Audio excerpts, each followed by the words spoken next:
gauge is the same thing. It's color coded, and it's a pen gauge.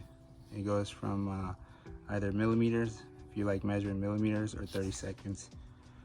I myself favor the 30 seconds.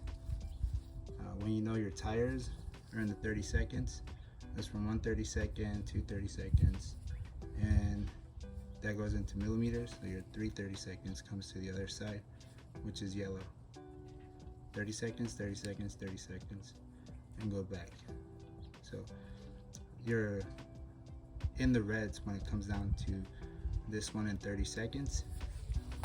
This dial is a lot more proficient.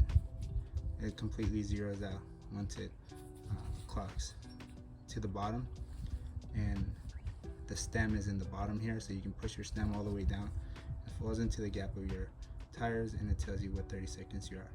3 30 seconds, 2 30 seconds, 1 30 seconds. I'll show you how that works.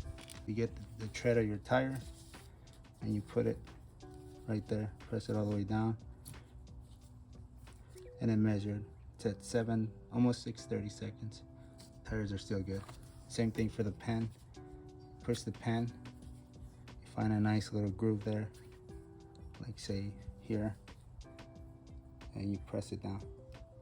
Same thing, we look for the 30 seconds. It's about in the 7s. It's in the 7 30 seconds, which is same, but this tells you like where you're at, just leaving the 8s, going into the 7s, or this one. They're both pretty good, and you can tell that they're meaty.